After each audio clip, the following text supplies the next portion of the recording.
the records here. You guys can see them, and we'll talk about them as we go. Let's just talk about the because we don't care about like the Cleveland Indians and Detroit. I don't want to talk about the Detroit Tigers going 60-102 or 52-110 because who cares? They're gonna suck. That's about it. Let's talk about the top couple of teams, and we'll argue because we've got some differences of opinion in some of these divisions, including right here with the AL Central. Hoff, you've got the Minnesota Twins winning it. I've got the Chicago White Sox winning it. But we've both got this being a really close race, and we've both got Kansas City being better than a lot of people think they're going to be. Yeah, and I'm wondering now with, Chicago's already facing that injury bug. So, they're going to stay healthy. And, again, the question mark is Tony La Russa. So that's where, I got a one-game difference right now, but that could be even bigger if, they can't stay healthy.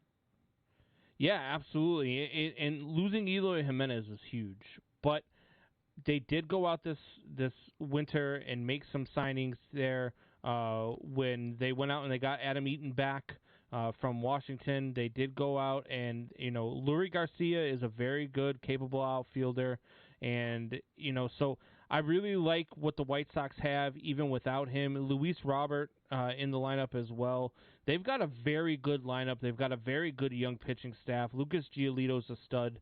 Dallas Keuchel's still pretty good as well. Lance Lynn is kind of a question mark signing this offseason.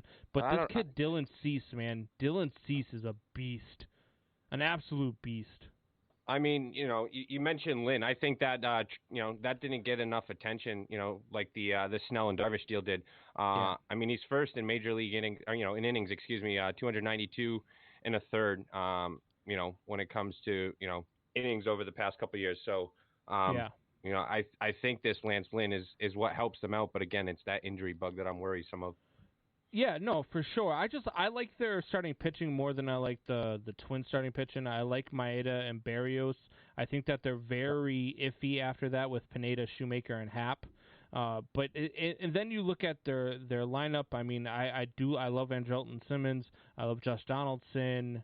They've got a very good lineup. Byron Buxton hitting at the top of your line is always fun to watch. I love Byron Buxton. I love the way this guy plays the game. Ultimately, I have the Sox winning this one in a close one. But it's because of their pitching. I would not be surprised to watch the Twins win it, though, like you picked. Again, I think it's going to be a very close race, but I also think that the Royals are going to help make things interesting, too, because I think that they're going to win a lot of games against both of these teams.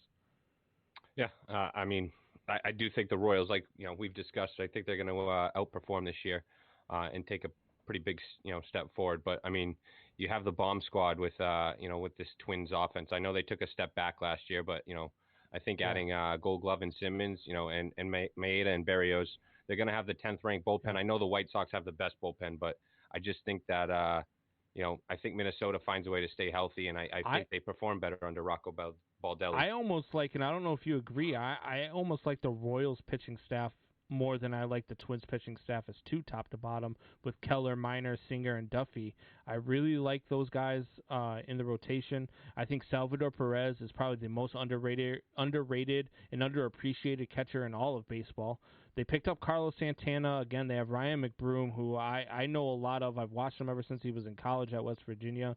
Whit Merrifield's a beast. Hunter Dozier, Nicky Lopez, Andrew Benintendi, Michael Taylor. These guys are the real deal. Would you be surprised if I told you that the Royals could possibly sneak in and steal this division from the Twins and the White Sox? I wouldn't be surprised. I mean, most of those guys that you mentioned, a lot of them dealt with, had down years last year, but a lot of them dealt with COVID. So right. I think a lot of them are due back, especially my guy Benintendi from Boston. So I think he's going to be a huge addition to them. They're going to have one of the fastest outfields.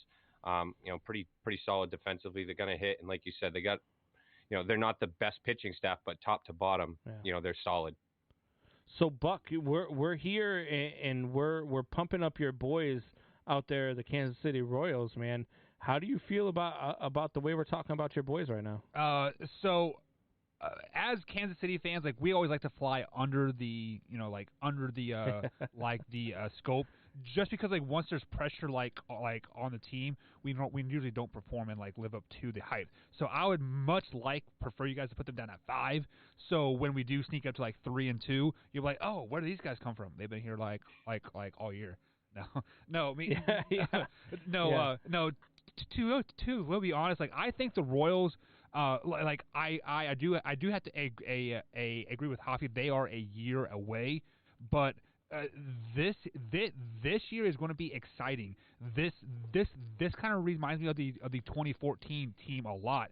That the team that kind of came out of like nowhere.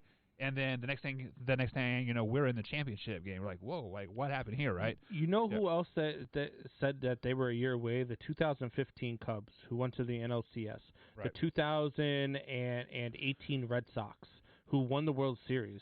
The 2020 Chicago White Sox, who won the division and went to the playoffs. So there are always those teams that you think are a year away, but then because they're so young, because they're so talented, and to be honest with you, because nobody sees them coming, they sneak up on you pretty quick. So I wouldn't be surprised to watch the Kansas City Royals, you know, be a contender in this division this year. Yeah. It would not surprise me at all. I have them at 81-81.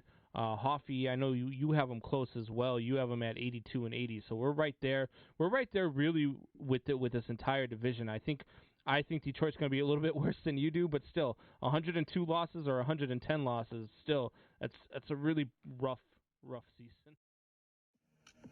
What is going on? It's your boy Brandon Combs from The Man Hour. If you have not downloaded Thrive Fantasy yet, I am not sure what you're waiting for. Download Thrive Fantasy on the App Store or Play Store by visiting their website, www.thrivefantasy.com. Sign up and prop up today. Use promo code MANHOUR when you sign up today, and you will receive an instant match bonus up to $50 on your first deposit of $20 or more. That's promo code MANHOUR, thrivefantasy.com.